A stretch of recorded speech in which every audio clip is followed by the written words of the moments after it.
hope you enjoy the story. Let's begin. Rain tapped against the windshield as Griffin Langley pulled his truck into the driveway. The dashboard clock read 9:37 p.m., later than planned, but the Harises had asked numerous questions about their new dining table. He killed the engine and sat for a moment, watching water stream down the glass. His muscles ached from loading the heavy oak piece. Working with his hands had always been his refuge, the clean geometry of wood, the honesty of sweat, the tangible results of labor. Unlike people, Wood never lied. Griffin grabbed his jacket and made a dash for the front door. The house was quiet, but a soft glow came from the living room. He hung his wet jacket and followed the light. Maeve sat curled on the couch, her attention fixed on her phone. She didn't look up when he entered. "Hey," Griffin said, his voice gruff from disuse. Maeve's eyes flickered upward briefly. "Hey." Her fingers continued moving across her phone screen. The Harises loved the table. "That's good." Griffin stood there a moment longer, water dripping from his hair. "Did you eat?" "Yeah. There's pasta in the fridge if you want." He nodded and headed for the kitchen, retrieving the container of leftover pasta. He ate standing at the counter. After 10 years of marriage, he'd grown used to their routine, but lately something felt different. A creeping distance, subtle but present. When he returned to the living room, Maeve was smiling at her phone. "What's funny?" he asked. "Just something Sawyer sent." She looked up, her smile fading slightly. "He's thinking about starting a podcast. Wanted my opinion." Griffin's jaw tightened almost imperceptibly. "At 10 at night? We've been texting all day." Maeve set her phone down. "He's trying to figure out if it's worth investing in equipment." Griffin sat in an armchair across from her. "What's it about?" "Urban exploration. He's been getting into abandoned buildings lately." She picked up her phone as it buzzed again. "You should hear some of his stories. He's found some amazing places." "Sounds illegal." Maeve's face hardened. "Not everything's black and white, Griffin. Breaking and entering usually is." "He's not breaking anything." She shook her head. "Why do you never get him? You've known him for years." "Known of him," Griffin corrected. "Your friend, not mine." Maeve's phone buzzed again, and her attention returned to the screen. Griffin watched her face soften as she read the message, her fingers quickly typing a response. He stood up. "I'm going to shower." She nodded without looking up. Under the hot spray of water, Griffin tried to wash away the uneasy feeling crawling up his spine. Sawyer Keene had always been there, hovering at the edges of their relationship. Maeve's best friend since childhood, the guy who'd shown up at their wedding with that smug smile, who called at odd hours, who always seemed to need something from Maeve. Griffin had never said anything. He wasn't the jealous type, and Maeve had the right to her own friendships. But lately, Sawyer's presence felt heavier, more intrusive, and Maeve seemed to be slipping away, her attention constantly divided. When Griffin finished a shower and returned to the bedroom, Maeve was already there, still on her phone. "Sawyer wants to come over for dinner tomorrow," she said without preamble. "I said it'll be fine." Griffin paused, a towel in his hand. "Were you going to ask me?" "I'm asking now." She looked up, challenging. "Is it a problem?" "It's a weeknight." "So?" Griffin draped the towel over a chair. "I have an early meeting with a client on Thursday." "We won't be up late," Maeve countered. "Besides, you hardly talk when he's here anyway." The comment stung more than it should have. "Fine," Griffin said, his voice even. "Whatever you want." Maeve smiled, already typing on her phone. "Great. I'll let him know." Griffin climbed into bed, his back to his wife, listening to the soft tapping of her fingers on the screen. In the darkness, the sound seemed to echo, each tap widening the invisible crack between them. Griffin spent the next day in his workshop, the familiar smell of sawdust and varnish wrapping around him like a security blanket. He worked methodically on custom shelves, measuring twice, cutting once. Jonas, his longtime employee and friend, worked quietly at the other end of the space. "Everything okay, boss?" Jonas finally asked during their lunch break. Griffin took a bite of his sandwich. "Sawyer's coming over for dinner tonight." Jonas nodded knowingly. "Ah, that explains the extra sanding." "What do you mean?" "You sand more when you're stressed." Jonas gestured to the perfectly smooth pine board on Griffin's workbench. "That piece could be used as a mirror now." Griffin set down his sandwich. "He's around too much." You ever talk to Maeve about it? She doesn't see it. Jonas took a swig of coffee. Maybe it's time you made her see it. The words followed Griffin home that evening. He arrived early, deciding to help with dinner as a peace offering. Maeve seemed surprised to find him chopping vegetables in the kitchen. "You're home," she said, setting down her purse. "Thought I'd help with dinner." He kept his eyes on the cutting board. Maeve moved to the refrigerator, pulling out ingredients. "That's nice of you." They worked in silence for a while, the rhythmic sound of the knife hitting the board the only conversation. Finally, Griffin spoke. "How was your day?" "Good. Busy." She paused. Sawyer called during lunch. "He's excited about tonight." Griffin continued chopping. "Why? What do you mean, why?" Maeve stirred the sauce on the stove. "He likes spending time with us." "With you," Griffin corrected. "With both of us. He's just not comfortable around you because you're always so cold to him." Griffin set down the knife. "I'm not cold. I'm careful." "What's that supposed to mean?" Before Griffin could answer, the doorbell rang. Maeve wiped her hands and went to answer it, leaving Griffin alone with his thoughts and a half-chopped onion. Sawyer's voice carried down the hallway, animated and loud, followed by Maeve's laughter. Griffin took a deep breath and returned to his chopping, his movements more precise, more controlled. "Griffin!" Sawyer entered the kitchen, arms outstretched as if greeting an old friend. The man of the house, hard at work. Griffin nodded a greeting, not looking up. "Sawyer, need any help there?" Sawyer moved closer, peering over Griffin's shoulder. "I got it. Come on, Griff," Maeve said, entering the kitchen. "Let Sawyer help. He's actually a great cook." "I'm almost done."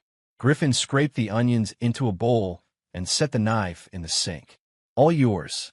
He moved to the living room, leaving Maeve and Sawyer chatting in the kitchen. He could hear them laughing, sharing inside jokes and stories he wasn't part of. The sound grated on him. Dinner was a performance, with Sawyer center stage. He told stories about his urban explorations, each tale more exaggerated than the last. Maeve hung on every word, asking questions, laughing at all the right moments. Griffin ate silently, watching. "So there I am, 3 stories up on this rusty fire escape," Sawyer was saying, gesturing with his wine glass. "And I hear this noise below me. I shine my flashlight down, and there's this massive raccoon staring back at me." Maeve gasped. "What did you do?" "The only thing I could do. I started talking to it. 'Hey, buddy, I'm just passing through. No need to call security.'" He laughed at his own joke. "The thing just watched me like it was judging my life choices."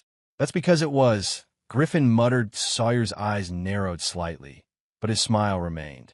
"Not everyone gets the appeal of exploring forgotten places, Griff. It takes a certain adventurous spirit, or a disregard for property law." "Griffin," Maeve warned. Sawyer set down his glass. "No, it's fine. Griffin's just concerned about my well-being." "Right, Griff? Don't call me that." "Sorry, Griffin," Sawyer emphasized the name.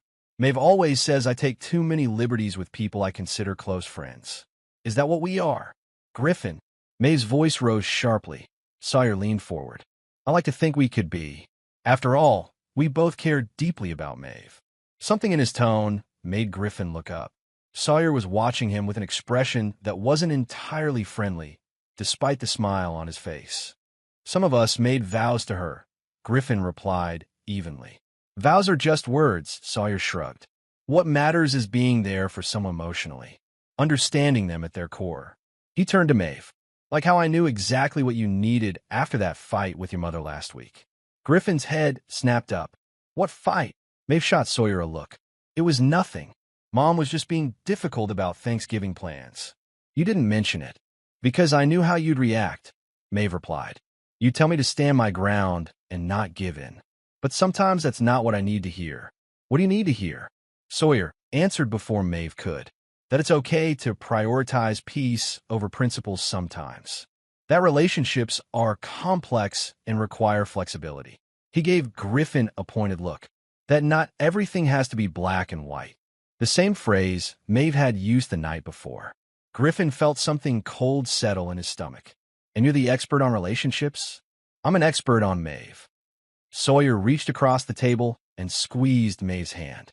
"I've known her longer than anyone. That doesn't mean you know what's best for her." Sawyer's smile turned smug. Maybe you should ask her who she turns to when she really needs emotional support. Griffin looked at Maeve, whose face had gone pale. Maeve, Sawyer's just being dramatic, she said, pulling her hand away. We talk, that's all. About things you don't tell me. Because you don't understand. Maeve's voice rose. You see everything in terms of right and wrong. Problems to be fixed. But sometimes I just need someone to listen without judging. And that's not me. I didn't say that. You didn't have to. Griffin stood up, his chair scraping against the floor. I think I've lost my appetite. Griffin, don't. Enjoy your dinner. He looked at Sawyer, whose smug expression had returned. Both of you. Griffin walked out of the dining room, grabbed his jacket, and stepped out onto the porch. The rain had stopped, but the air was heavy with moisture. He sat on the steps, listening to the muffled voices from inside. He couldn't make out the words, but Sawyer's laugh carried through the walls, clear as a bell. When the door opened behind him some time later, Griffin didn't turn around. He's gone, Maeve said. Are you coming inside? Is that what you want? She sighed. Don't be like this. Like what, Maeve? He turned to look at her. Like a husband who doesn't appreciate another man undermining his marriage. He wasn't undermining anything. He's my friend. Friends respect boundaries. What boundaries has he crossed? Maeve demanded. Being there for me? Listening when I need to talk. Telling you I'm not enough. Maeve's expression softened slightly. He didn't say that. He didn't have to. Griffin stood up. It was implied in every word. You're overreacting. Am I? Griffin stepped closer to her. Then tell me why you share things with him that you don't share with me. Maeve crossed her arms. Because he doesn't make me feel stupid for having feelings. The words hit like a physical punch. Griffin took a step back. Is that what you think of me? I think you're a good man, Griffin. But you don't understand how to deal with messy emotions. Everything's a problem to be solved. And Sawyer does. He understands me. Maeve's voice hardened. And he was right about one thing. You were completely rude tonight. He provoked me. He was trying to be friendly. Maeve threw up her hands. God, Griffin, why can't you see that? He's important to me. More important than me. The question hung in the air between them. Maeve didn't answer immediately, and that hesitation told Griffin everything he needed to know.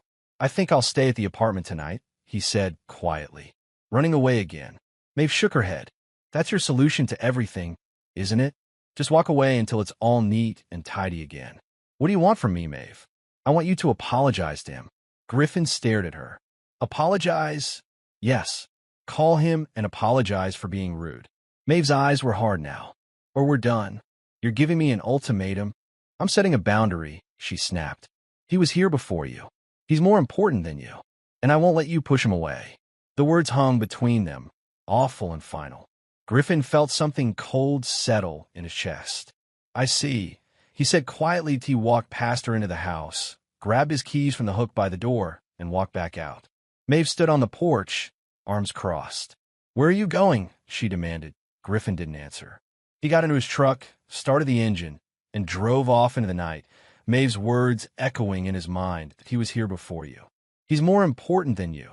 Those were lines you couldn't uncross. 3 days past. Griffin stayed at the small apartment above his workshop. It was sparse, just a bed, a table, a kitchenette, and a bathroom, but it was clean and quiet. He'd kept it as a rental property, but the last tenant had moved out a month ago.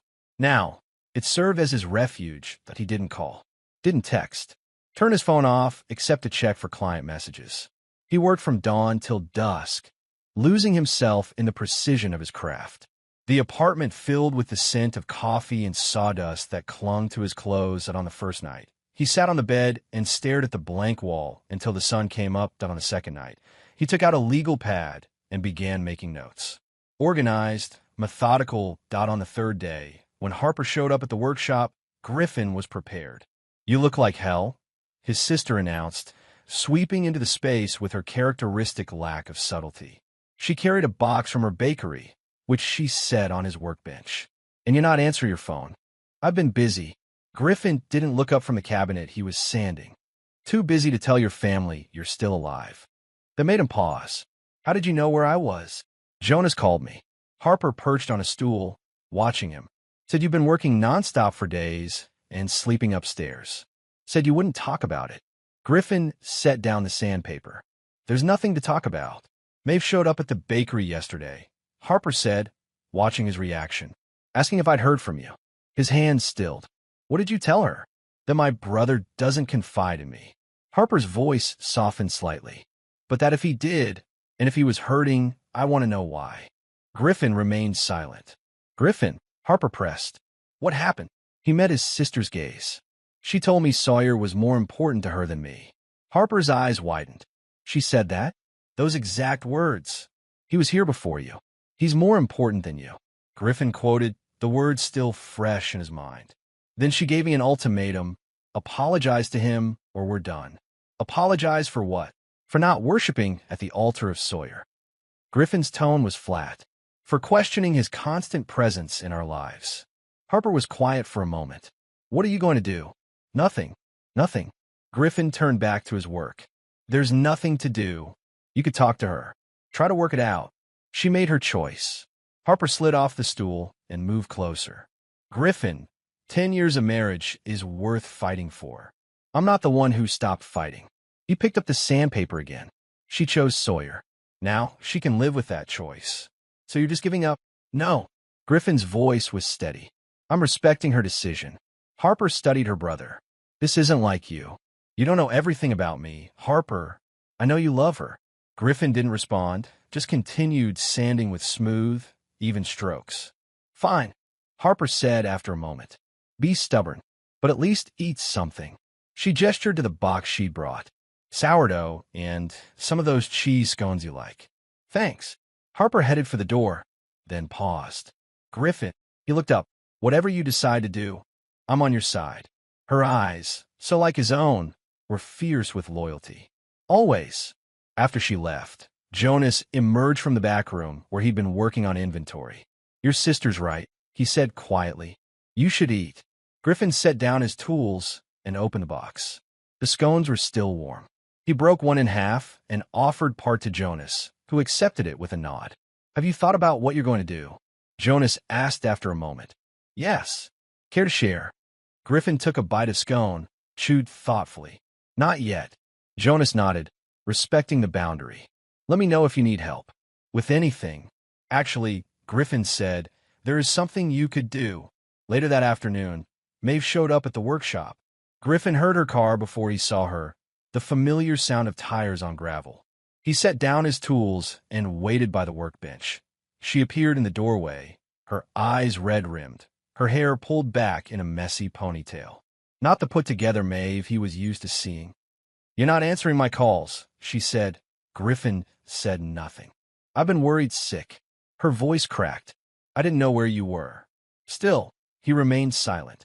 Are you seriously not going to talk to me? Anger crept into her tone. After 10 years, you're just going to shut down? Griffin watched her, his face impassive. I know I said things I shouldn't have. Maeve continued, stepping further into the workshop. I was angry. You were being so unreasonable about Sawyer. Nothing. Griffin, please. Tears welled in her eyes. Say something. Anything. He studied her face, searching for the woman he'd married. The one who'd once looked at him like he was her whole world. He couldn't find her. I miss you, Maeve whispered. Please come home. Griffin finally spoke, his voice quiet but firm. Did you mean what you said? About Sawyer being more important? I was upset. You know how I get when I'm upset. That's not an answer. Maeve wiped at her eyes. Of course I didn't mean it like that. He's my oldest friend, that's all. Friends don't try to come between husbands and wives. He's not trying to. Yes, he is. Griffin's tone left no room for argument. And you're letting him. Maeve's expression hardened. So this is my fault. Your choice, your consequences. What's that supposed to mean? Griffin turned away, picking up a piece of sandpaper. It means I need time to think. Griffin, go home, Maeve. Not without you. He turned back to face her. I'm not ready. When will you be ready? I don't know. Maeve stepped closer, her eyes pleading. Let me stay. We can talk. I have nothing to say right now. Griffin, please. She reached for his hand. I love you. He pulled away. If that were true, we wouldn't be having this conversation. Maeve flinched as if he'd struck her. What are you saying? I'm saying actions speak louder than words.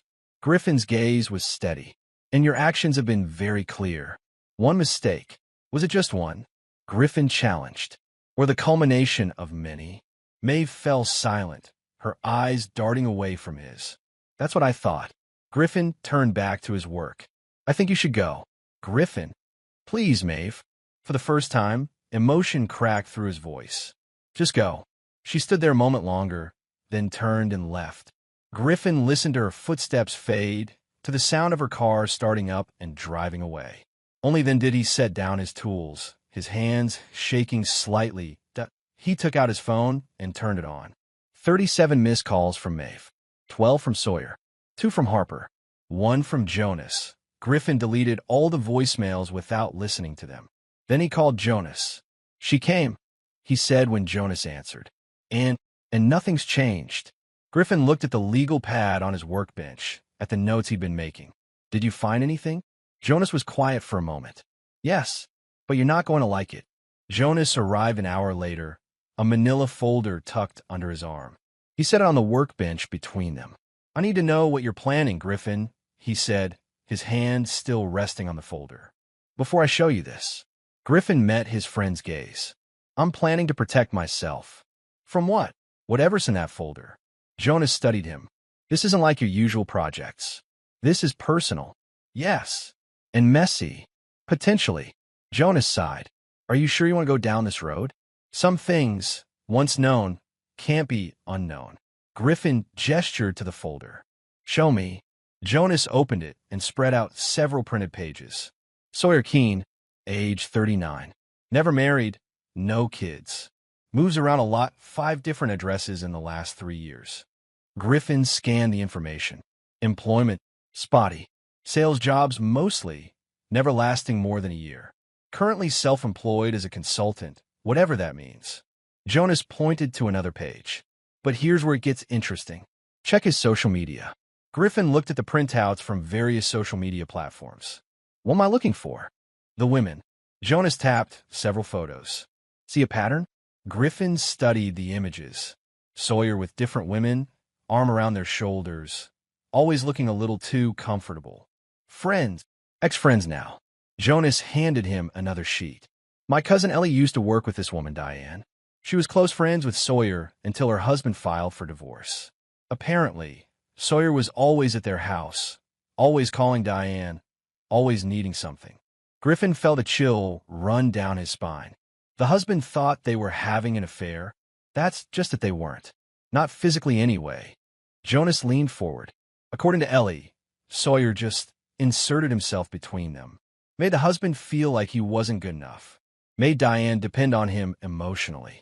By the time the husband figured out what was happening, it was too late. Griffin was quiet, thinking of Maeve's words. He was here before you. There's more, Jonas continued. Lena Harper's roommate, she's a paralegal. She helped me pull some public records. He slid over another document. Sawyer's been sued twice for unpaid loans, both by former friends. Griffin picked up the paper. How much? $15,000 from one, $23,000 from another. Jonas tapped the document. Both cases were settled out of court. He borrows money from friends and doesn't pay it back. Looks that way. Jonas hesitated. There's something else. Something Lena found when she was digging deeper. Griffin waited. Bank records. Jonas pulled out another paper. From your joint account with Maeve. Griffin's stomach dropped. How did you get these? Maeve gave Harper access to your online banking last year. Remember? When you were both traveling and needed her to pay that contractor. Jonas looked uncomfortable. Harper still had the password. She asked Lena to check it. Griffin took the printout. For withdrawals, spread over the last 6 months. Each for $5,000. $20,000, he said quietly. To where? Cash withdrawals, Jonas replied. But on the same days, deposits of the same amounts show up in Sawyer's checking account. Griffin set the paper down, his mind racing. Maeve has been giving him money, without telling you, from our joint savings. Jonas nodded. What are you going to do? Griffin was silent for a long moment. Then he gathered the papers, putting them back in the folder. I need to talk to Lena. About what? Legal options. Griffin's voice was calm, measured. If Maeve is taking money from our account without my knowledge to give to another man, I need to know where I stand. Jonas studied his friend. Griffin, Are you sure this is the right approach? Maybe you should just confront Maeve first. No. Griffin shook his head. Not yet. I need more information. What kind of information? Everything. Griffin's eyes were cold. Everything about Sawyer Keene, and everything about where I stand legally. Jonas sighed. This won't end well. It already hasn't ended well. Griffin set the folder aside. Now it's about damage control. That evening, Harper brought Lena to the apartment above the workshop. Lena was tall and sharp-featured, with dark hair pulled back in a severe bun. She carried a leather portfolio and had the focused look of someone who took her job very seriously. Griffin, she greeted him with a firm handshake. Harper told me you need legal advice. I need information, Griffin corrected, gesturing for them to sit at the small table. About my options. Lena set her portfolio on the table. Based on what Harper told me, you're concerned about marital assets being misappropriated. Yes. And you're considering separation? Griffin hesitated. I don't know yet. Lena nodded. Fair enough. First, let me tell you what I know about your situation. She opened her portfolio. You and Maeve have been married for 10 years. You own a home together with both names on the deed. You have joint savings and checking accounts. You own your business outright, but the property it's on is jointly owned. That's right. And recently, you discovered that Maeve has been withdrawing large sums from your joint savings and giving them to a third party, a male friend named Sawyer Keene, without your knowledge or consent. Yes. Lena made a note. How much in total? 20,000 that we know of. That's significant. Lena looked up. What was the money for? I don't know. Have you asked Maeve? Not yet. Lena studied him. May I ask why not? Because I want to understand all the facts first. Griffin's voice was steady. And I want to know my options before I confront her. Lena nodded. Smart. In cases like this, information is power. She pulled out several documents. Here's what you need to know. In a marriage, assets acquired during the union are generally considered marital property, regardless of whose name is on the account. So the money Maeve took was partly yours, yes, Lena confirmed, which means you have grounds for concern. However, proving financial misconduct in a divorce proceeding is complex. You need to show that Maeve intentionally wasted or misused marital assets, like giving them to another man, potentially, depending on the reason. Lena spread out several papers. What you need right now is documentation. Bank statements showing the withdrawals. Any communications between Maeve and Sawyer about money. Evidence of what the money was used for. Griffin nodded. What about my business?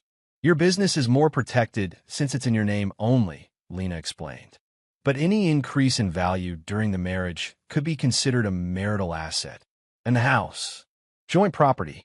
In a divorce, you'd either need to sell it and split the proceeds, or one of you would buy out the other's share. Lena looked at him directly. Are you considering divorce, Griffin? He didn't answer immediately. I'm considering all options, including reconciliation, if possible. But even as he said it, Griffin heard Maeve's words again. He's more important than you. Lena nodded. Then my advice is this. Gather information, but be careful. There's one more thing, Harper interjected. When I was checking the bank records, I found something strange. Maeve signed a document authorizing use of Griffin's business assets as collateral for a loan. What? Griffin's composure slipped for the first time. When, 2 months ago, Harper looked uncomfortable. I asked Lena to look into it. Lena pulled out another document. It appears Sawyer was applying for a business loan to start a podcast production company. He needed collateral and somehow convinced Maeve to use Griffin's business as security. Is that legal? Griffin's voice was tight. She doesn't own my business. It's complicated, Lena admitted. She signed as your wife, claiming spousal authority. In some cases, that's sufficient. What does this mean? It means if Sawyer defaults on his loan, your business assets could be at risk. Lena's expression was serious. However, there's a loophole. If you can prove Maeve signed without your knowledge or consent, and that Sawyer was aware of this, you might have grounds for a lawsuit against Sawyer for fraud.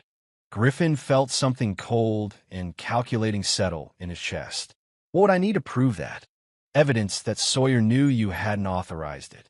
Lena closed her portfolio. It won't be easy, but it's possible. Griffin nodded slowly. Thank you, Lena. One more thing. Lena added. Whatever you decide to do, do it soon. The longer you wait, the harder it will be to protect your assets. After Lena and Harper left, Griffin sat alone at the table, thinking. The pieces were falling into place now, forming a pattern he couldn't ignore. Sawyer wasn't just an intrusive friend. He was actively undermining Griffin's marriage and financial security, and Maeve was letting him. Griffin picked up his phone and turned it on. More missed calls from Maeve. A text message. Please talk to me. We need to fix this. He typed a response. We need to meet. Tomorrow. Neutral ground. Her reply came almost instantly. Yes. Where? Griffin thought for a moment. The part by the lake. Noon I'll be there. I love you. Griffin didn't respond to the last part. Instead, he turned off his phone and went back to the legal pad where he'd been making notes. At the top of a fresh page, he wrote, Evidence needed.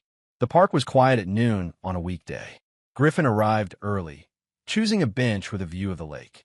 The day was overcast but dry, the water a flat gray mirror reflecting the cloudy sky. He sat with his hands in his pockets, waiting. Maeve arrived 5 minutes late, walking quickly along the path. She wore a green sweater he'd given her last Christmas, her hair loose around her shoulders. When she spotted him, she slowed, as if suddenly uncertain. Griffin didn't stand as she approached. He watched her sit beside him on the bench, leaving a careful distance between them. Thank you for meeting me, she said. He nodded once, saying nothing. Griffin, Maeve began, then stopped. I don't know where to start. Start with the truth. She looked out at the lake. I miss you. That's not what I asked for. Maeve's hands twisted in her lap. I'm sorry for what I said. About Sawyer being more important. It wasn't true, wasn't it? No. She turned to face him. You're my husband. I love you. Griffin studied her face, looking for signs of the woman he'd married. Then explain the past 6 months to me. What do you mean? Sawyer. The constant texts. The late-night calls. The emotional dependence. Griffin's voice remained even. Explain it to me. Maeve's gaze dropped. It's complicated. I'm listening. She took a deep breath. Sawyer and I have always been close. You know that. But lately, things have been different. Different how? He's been going through a rough time. Lost his job. Had to move apartments. She spoke quickly now, the words tumbling out. He needed someone to talk to. And that someone had to be you. I was just being a friend. A friend who gives him $20,000. Maeve's head snapped up, her eyes wide. How did you? Bank statements don't lie, Maeve. Griffin's voice hardened slightly. For withdrawals of $5,000 each, all coinciding with deposits of the same amount into Sawyer's account. I can explain. Please do. Maeve's hands twisted tighter. He needed help. For his podcast startup. It was just a loan. A loan you didn't discuss with me. From our joint savings. I was going to tell you when it started making money. And has it? Maeve's silence was answer enough. What else haven't you told me, Maeve? She looked away. Nothing important. Using my business as collateral for Sawyer's loan isn't important. The color drained from Maeve's face. Who told you that? Does it matter? Griffin's eyes were cold now. What matters is that you did it. Without my knowledge. Without my consent. He needed collateral for the business loan, Maeve said weakly. He said it was just a formality. That nothing would happen to your business. And you believed him. Yes. Because he's more important. The words were quiet but sharp. I didn't mean that, Maeve insisted. I was angry. You were being so judgmental about him. With good reason, apparently. Maeve fell silent, staring at her hands. Griffin waited, letting the silence stretch between them. Finally, he asked, Is there anything else I should know? Maeve didn't answer immediately. When she did, her voice was barely audible. Sawyer told me he has feelings for me. Something cold settled in Griffin's stomach. When? A few weeks ago. And? Maeve looked up, tears in her eyes. And I was confused. Flattered, maybe. Flattered. The word tasted bitter. It didn't mean anything. Did you act on it? Again, the hesitation. We kissed. Once. After he told me. She rushed on. But it was a mistake. I told him right away it couldn't happen again. Griffin nodded slowly, processing. And this kiss. When was it? About a month ago. Before or after you authorized him to use my business as collateral? Maeve flinched. Before. I see. Griffin stood up, needing to move. So to summarize, Your friend declares his feelings for you. You kiss him. Then you give him $20,000 from our joint savings and authorize him to use my business, my livelihood, as collateral for his loan. All without telling me. When you put it like that, how else should I put it, Maeve? For the first time, emotion cracked through his voice. How would you have me understand this? It was a mistake. Tears ran down her cheeks now. A stupid, awful mistake. I got caught up in his problems and trying to help him, at the expense of your marriage. No, I never wanted to hurt our marriage. Intentions don't matter, Griffin said, the words falling like stones. Actions do. I'll fix it, Maeve promised. I'll tell Sawyer to pay back the money. I'll revoke the collateral agreement. Can you? I think so. I'll try. Griffin nodded once. Do that. And then? Will you come home? Hope crept in her voice. Griffin looked at her for a long moment. No, Griffin. We're done here. Maeve stood up, reaching for his hand.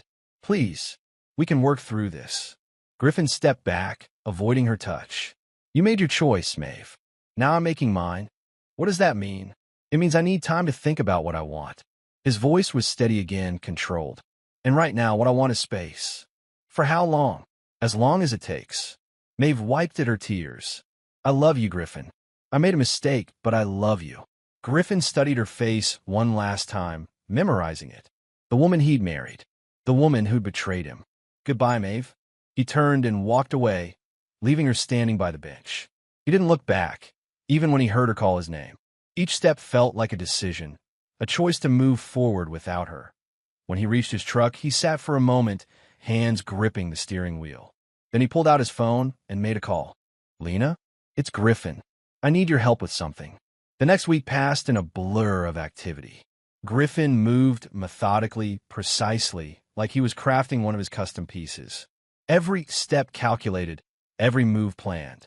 First, he set up a separate bank account, transferring half of what remained in the joint savings. Then, he documented everything. Bank statements showing the withdrawals, the collateral agreement Lena had obtained, text messages Jonas had helped him recover, but he changed the locks on the workshop and filed paperwork to formalize his ownership of the business property. Lena helped with this, finding a loophole in the original purchase agreement that allowed for simplified transfer of ownership. Are you sure about this? Jonas asked one evening as they worked late. Once you start down this road? I'm sure, Griffin replied, his focus unwavering. Harper was more direct when she visited the next day. This is war, Griffin. Are you prepared for that? He looked up from the legal documents spread across his workbench. Not war. Strategy. Same things sometimes. She perched on a stool, watching him. Maeve came by the bakery again yesterday. Griffin paused. What did she want? To know if I'd heard from you. She's tried calling the workshop phone since you won't answer your cell. What did you tell her? That my brother is an adult who makes his own decisions. Harper's gaze was steady. Was I wrong? Griffin shook his head. No. She's a mess, Griffin. Not my problem anymore. Harper studied him. Is that really how you feel? Griffin didn't answer immediately. When he did, his voice was quieter. She betrayed me, Harper. Not just with the kiss, that's almost secondary. She gave him our money. She put my business at risk. She chose him. People make mistakes. This wasn't a mistake. It was a series of deliberate choices. Griffin set down the document he was holding. And now I'm making mine. Harper nodded, accepting his decision. Lena says the paperwork should be finalized by next week. Good. And the other thing? The screenshots. Griffin's expression hardened slightly. Ready when needed. With Jonas's help, Griffin selected specific screenshots of conversations between Maeve and Sawyer, just enough to raise questions. To plant seeds of doubt among their mutual friends, he sent them to 3 people. Carter and Delia, who had been their closest couple friends for years, and Ryan, Maeve's cousin who had always treated Griffin like a brother. Just the screenshots, no commentary. The response was swift. Carter called that evening. Griffin, what's going on, man? His voice was concerned. Delia and I got these messages, and we don't know what to think. What do they look like to you? Griffin asked. Like Sawyer's trying to come between you and Maeve. Carter hesitated. Is that what's happening? Is that why you've been MIA? Yes. Shit. A pause. What can we do? Nothing. Griffin said. Just know the truth. Ryan's call came the next morning. Less diplomatic, more angry. That son of a bitch. I always thought he was too close to Maeve. What are you going to do about it? Handle him my way, Griffin replied. Need backup? Not yet. Delia didn't call.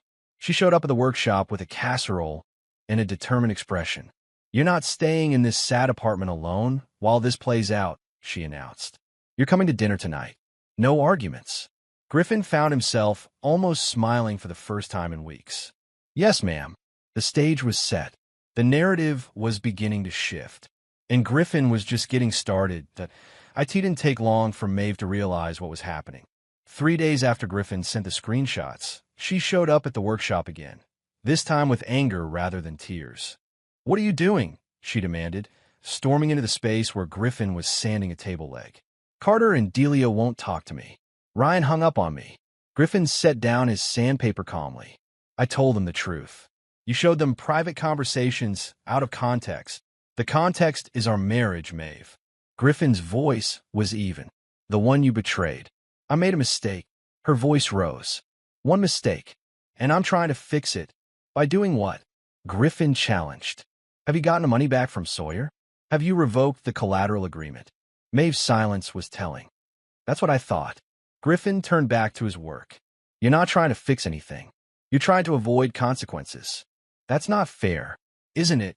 Griffin looked up at her. You chose Sawyer over me. Over our marriage. Over my business. Those are your choices. Now you're facing the results. So this is revenge. Maeve's eyes flashed. Turning our friends against me? I didn't turn anyone against you. Griffin corrected. I showed them evidence of what you and Sawyer were doing. They made their own decisions. Evidence? Maeve laughed bitterly. You make it sound like a crime. Fraud usually is. That stopped her. What are you talking about? The collateral agreement, Griffin said calmly. Using my business without my knowledge or consent as security for Sawyer's loan. That's fraud, Maeve. I didn't. Yes, you did. Griffin's voice hardened. And so did Sawyer. He knew I hadn't authorized it. He knew you were going behind my back. And he did it anyway. Maeve paled slightly. What are you saying? I'm saying there are consequences for actions. Griffin set down his tools. Legal consequences. You're suing Sawyer. Disbelief colored her voice. I'm protecting what's mine. Griffin met her gaze steadily. Something you should have done as my wife. Griffin, please. Her anger gave way to fear. This is getting out of hand. No, Maeve. It got out of hand when you gave Sawyer $20,000 of our money and used my business as collateral for his loan. Griffin's tone was final. This is just the correction. What do you want from me? Desperation crept into her voice. Nothing. The word hung between them, simple and devastating. I don't believe that, Maeve said finally. 10 years of marriage doesn't just end over a mistake. It wasn't just a mistake. Griffin's voice was quiet. It was a choice. You chose him. I was confused, and now I'm clear. Griffin turned back to his work. I think you should go. Griffin. Now, Maeve. She stood there a moment longer, then turned and left, the workshop door closing behind her with a heavy thud. Later that day, Jonas reported hearing from mutual friends that Maeve was telling a different story, that Griffin was cold, emotionally distant, that he'd walked out without giving her a chance to explain. She's trying to control the narrative, Lena observed when Griffin called her with the update. It's a common tactic. What do we do? Nothing yet, Lena advised. Let her talk. The evidence speaks for itself. And the lawsuit against Sawyer will change the conversation anyway. When do we file? Tomorrow, if you're ready. Lena's voice was careful. But Griffin, once we do this, reconciliation becomes much harder. There isn't. The response came quickly. Not anymore. The lawsuit was filed the next morning. Griffin versus Keene, alleging fraud, misrepresentation, and financial damages. Lena had structured it carefully, focusing on Sawyer's actions rather than Maeve's, though she was named as a witness. The reaction was swift. Sawyer called Griffin directly, something he'd never done before. What the hell is this? He demanded when Griffin answered. Consequences, Griffin replied calmly. For what? Being there for Maeve when you weren't? For fraud, Griffin corrected. Using my business as collateral without my consent or knowledge. Maeve consented. Sawyer's voice rose. She signed the paperwork. She didn't have the authority to do that. Griffin's tone remained even. And you knew it. This is bullshit, Sawyer spat. You're just jealous that Maeve finally realized she can do better than a cold, controlling. Griffin hung up. No point in engaging. The legal process would handle it now. But Sawyer wasn't done. That evening, he and Maeve showed up at Carter and Delia's house while Griffin was there for dinner. The confrontation was ugly. You turned them against me, Maeve accused, tears streaming down her face as she stood in Carter and Delia's living room. All of you. Maeve, that's not what happened. Delia tried to explain, her voice gentle but firm. We saw the messages. We made our own decision. What messages? Sawyer demanded. What lies has he been spreading? Griffin, who had been silent until now, pulled out his phone. These aren't lies, Sawyer. They're your own words. He opened the screenshots and handed the phone to Carter. Show him. Carter held out the phone so both Maeve and Sawyer could see. The messages were clear. Sawyer telling Maeve not to tell Griffin about the money. Sawyer suggesting Griffin wasn't good enough for her. Those are private conversations. Sawyer snapped. Taken out of context. What's the context that makes this okay? Carter asked, his voice hard. Telling my friend's wife to hide finances from him? You don't understand. Maeve began, but Delia cut her off. We understand enough, she said quietly. I think you both should leave. You're taking his side. Maeve looked betrayed. We're recognizing the truth, Carter replied. And the truth is, you and Sawyer crossed a line. This isn't over, Sawyer warned, glaring at Griffin. You think you can control the narrative? Watch me. Over the next week, Sawyer tried to rally support, reaching out to mutual friends with his side of the story. But the evidence Griffin had already shared was damning, and Sawyer's desperate attempts to reframe it only made him look worse. Then Lena called with news. The lender has been notified of the fraud claim, she reported. They've put a freeze on any attempt to collect against your business assets, pending the outcome of the case. Good, Griffin said. There's more, Lena continued. Sawyer's loan is officially in default. They're moving to seize his assets. What assets? That's just it. He doesn't have many, which means they'll be looking at the collateral next. Lena's voice held a note of satisfaction. Except now, they can't touch your business. He's in serious financial trouble, Griffin. The offer was delivered the next day. Full repayment of the $20,000. A binding agreement regarding Griffin's business. A private signed statement admitting to the fraud. And a voluntary relocation with a non-return clause for 2 years. He's taking the deal, Lena reported to Griffin. His attorney says he's already looking at opportunities in Seattle. Griffin nodded, feeling the second piece of his plan click into place. Sawyer would be gone, the money would be returned, and his business would be protected. Now there was only one piece left. Maeve. That evening, as Griffin sat in his apartment above the workshop, he received a text from Maeve. We need to talk. Please. About us, about the future. For the first time in weeks, Griffin replied. Tomorrow. The park. Same bench. Noon at IT was time to finish this. Griffin arrived at the park early again, watching the morning fog lift from the lake. The bench where he'd met Maeve weeks earlier sat empty, waiting. So much had changed since that conversation. So much would change after today that he felt oddly calm, like a craftsman surveying a nearly completed project. Each piece had been measured, cut, and assembled with precision. Now it was time for the final joinery, the last steps that would bring it all together. Maeve approached from the path, her steps hesitant. She looked different, thinner, paler, her usual polished appearance frayed at the edges. Griffin remained seated, watching her approach. Thank you for meeting me, she said as she sat beside him, echoing her word from their last meeting. Griffin nodded once. Waiting, I heard about Sawyer. Maeve began. About the settlement. About him leaving. Did he tell you? Yes. She looked down at her hands. He's angry. Says you're destroying his life. Actions have consequences. So that's what this is about. Maeve looked up, her eyes tired. Punishing us? No. Griffin replied simply. Protecting myself. From what? From me? The hurt in her voice seemed genuine. Griffin, I made a mistake. A terrible one. But I love you. I want to fix this. Some things can't be fixed, Maeve. His voice was quiet but firm. Some lines, Once crossed, can't be uncrossed. So that's it. Tears welled in her eyes. 10 years of marriage, over because of one mistake. It wasn't one mistake, Griffin corrected. It was a series of choices. Choices that showed me where I stood in your priorities. That's not fair, isn't it? Griffin finally turned to face her fully. You told me he was more important than me. You gave him our money without telling me. You put my business at risk. When faced with a choice between him and me, you chose him. Every time. I was confused, Maeve insisted. He manipulated me. You've seen the messages, you know how he is. And yet you let him, Griffin pointed out. You let him come between us. You let him influence you against me. Those were your choices, Maeve. Not his. Maeve fell silent, unable to deny it. Griffin continued, his voice steady. I filed for divorce this morning. The words hung in the air between them. Maeve's breath caught. What? The papers will be delivered to the house tomorrow. Griffin watched her face, the shock and pain registering. Lena handled the filing. Griffin, no. Maeve reached for his hand, but he pulled away. Please, we can work through this. Couples therapy, a fresh start. It's done, Maeve. His voice was final.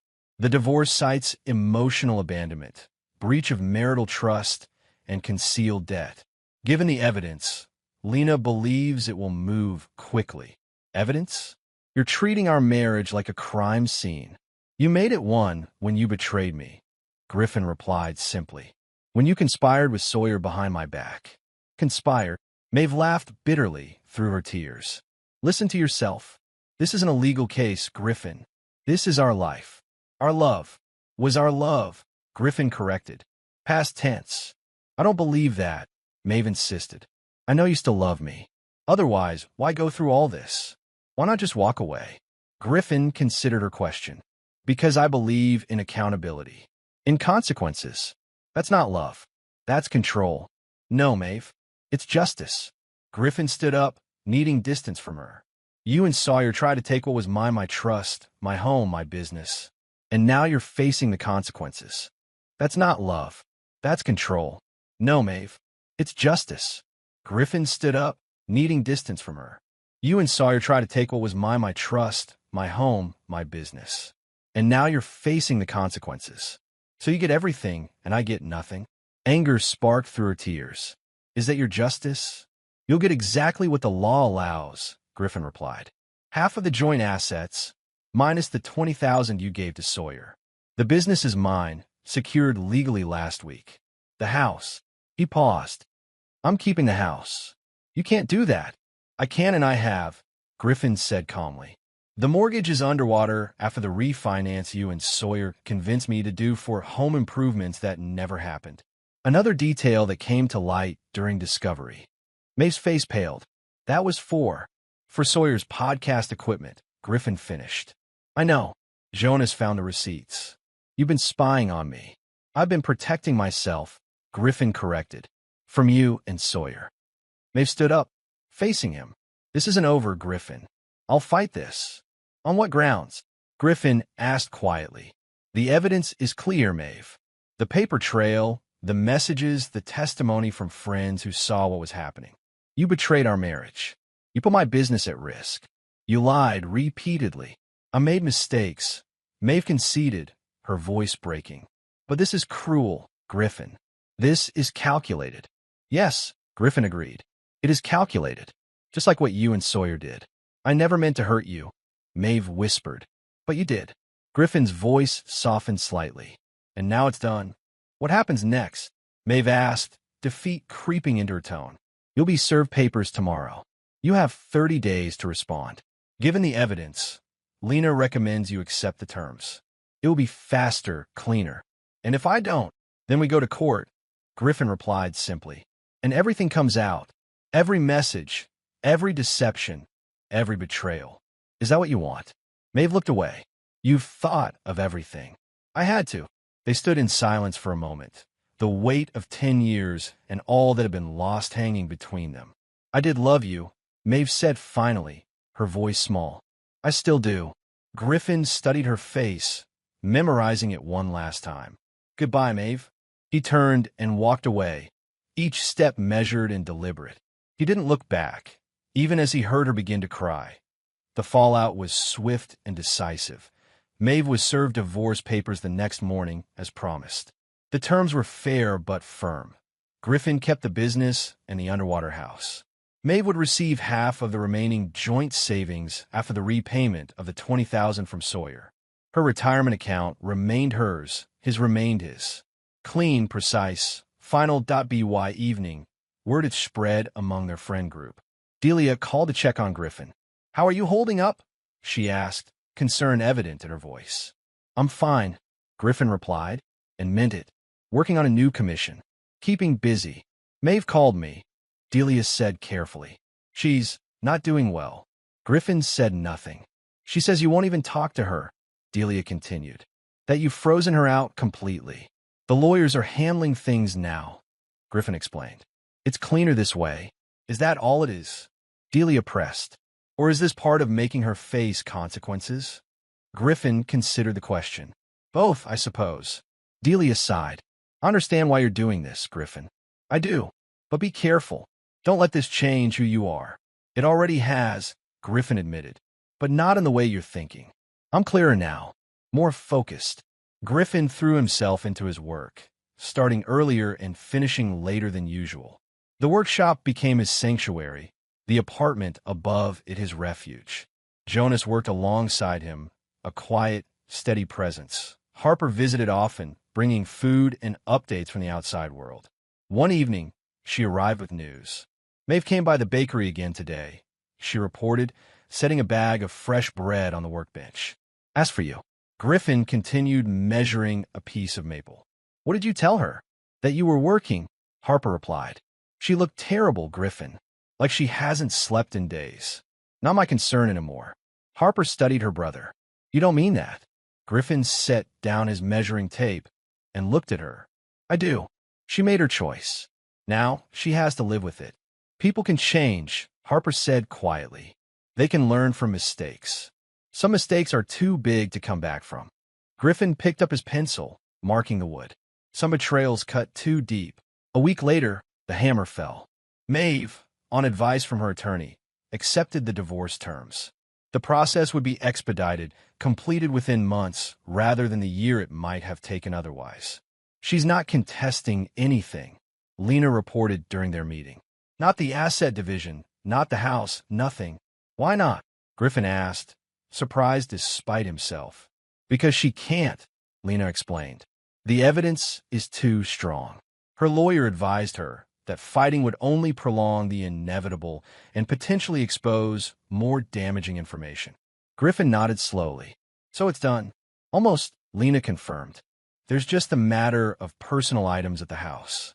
She's requested time to collect her things." "When?" "This weekend, if that works for you." Lena looked at him carefully. "You don't have to be there. In fact, it might be better if you weren't." Griffin considered this. "I'll be at the workshop." 2 days later, Griffin watched from his workshop window as Maeve's car pulled up to the house across the street. She wasn't alone. Her sister Emma was with her, along with a friend Griffin didn't recognize. They began carrying boxes into the house. Griffin turned away, focusing on the cabinet he was building.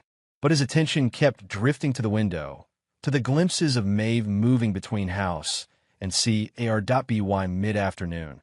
They had loaded several boxes and suitcases. As they prepared to leave, Maeve looked across the street at the workshop. For a moment, Griffin thought she might come over. Instead, she got into her car and drove away. That evening, Griffin walked through the house, noting what was gone. Maeve had taken only her clothes, her personal items, and a few pieces of furniture that had been hers before the marriage. The rest remained, a shell of their former life, together. In their bedroom, his bedroom. Now the closet was half empty. The bathroom counter missing her makeup and creams. On her nightstand, a small ceramic dish she'd forgotten, still containing her wedding ring. Griffin picked it up, the small gold band gleaming in the fading light. He designed it himself, working with a jeweler to create something unique and lasting. Like their love was supposed to be. He set it back down and left the room, closing the door behind him. 3 days later, Maeve showed up at the workshop one last time. Griffin was alone when she arrived, Jonas having left early for a doctor's appointment. He heard her car pull up, but didn't stop working, the rhythmic sound of his plane smoothing rough edges from a piece of cherry wood. The workshop door opened, and Maeve stepped inside. She looked worse than before, hair pulled back carelessly, clothes rumpled, dark circles under her eyes.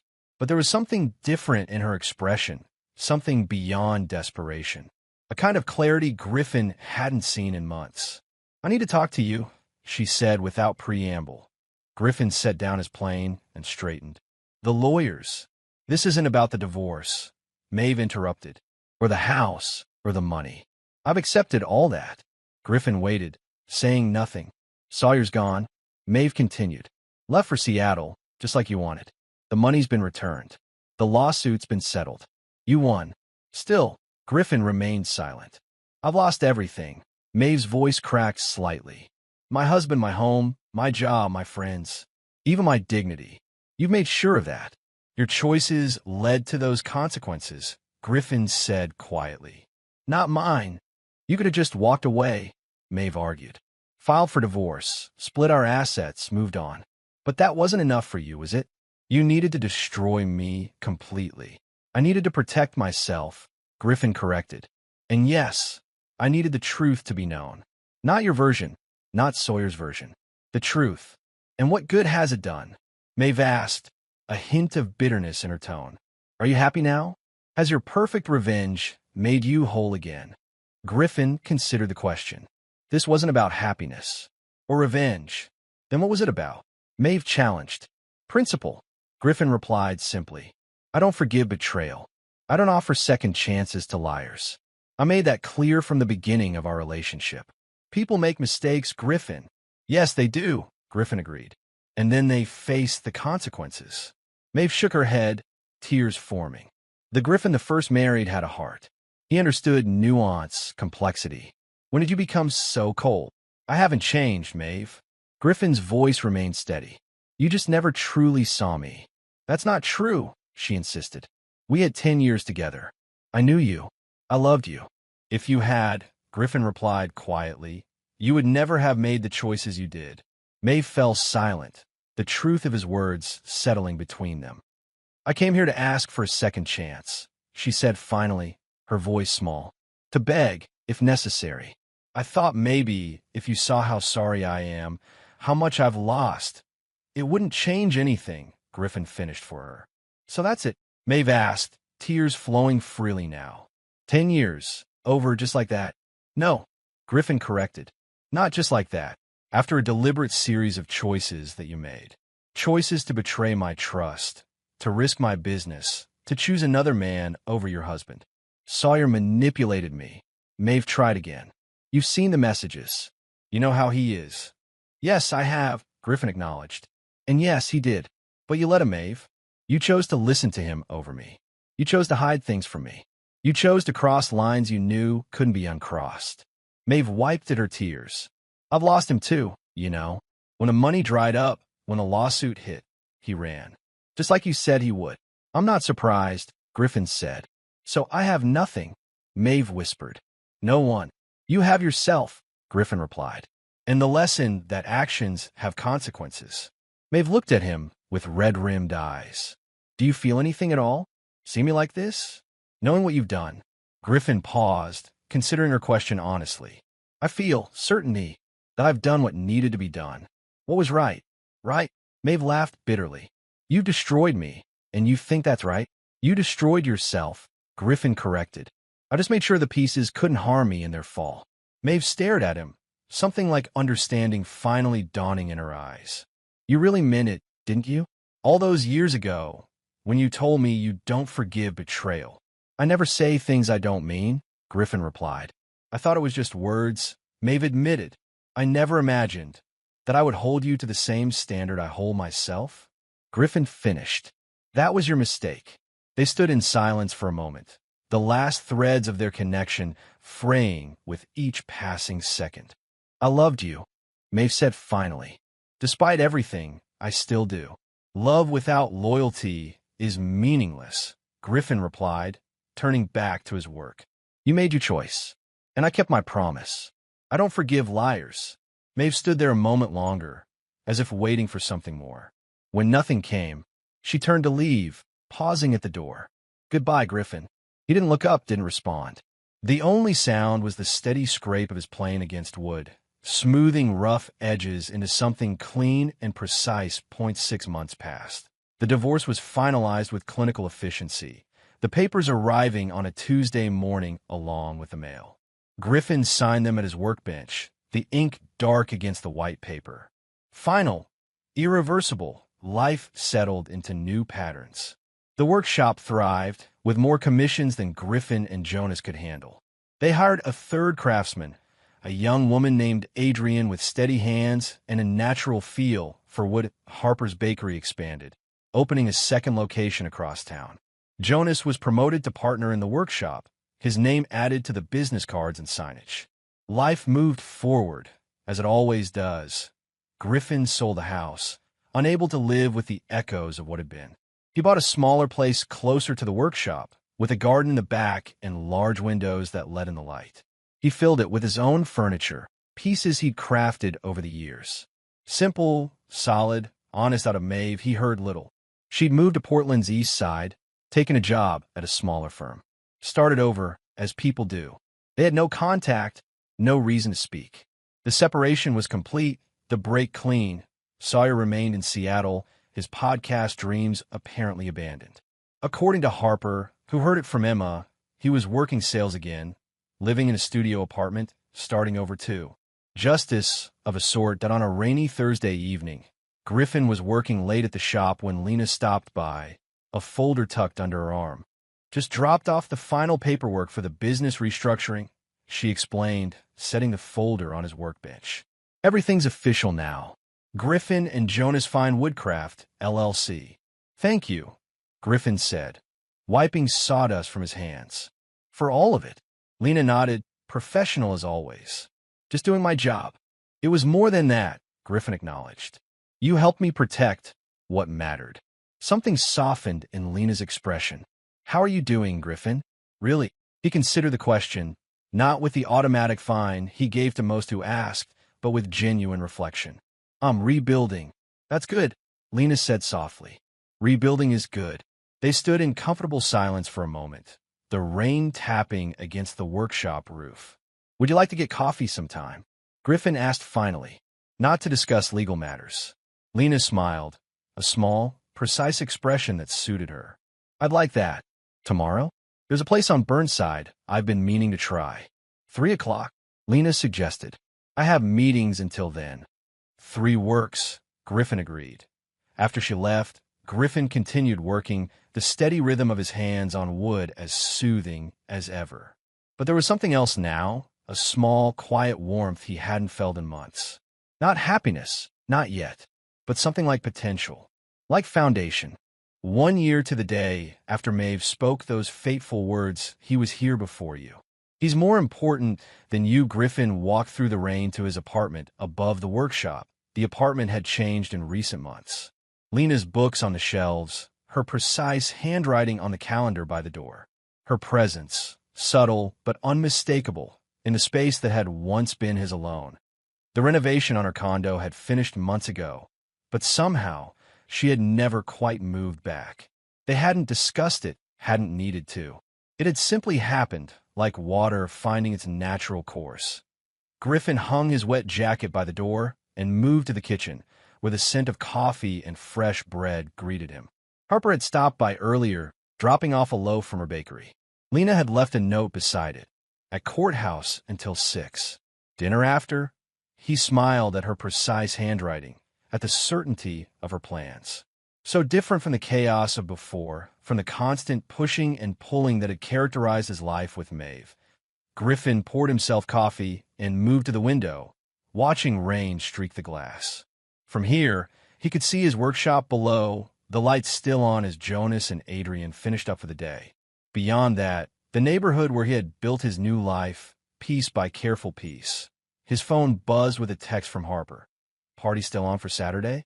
"New bakery needs christening," Griffin replied. "Wouldn't miss it. Lena and I will bring wine." The workshop door opened below, and Jonas and Adrian emerged, laughing about something as they hurried to their cars through the rain.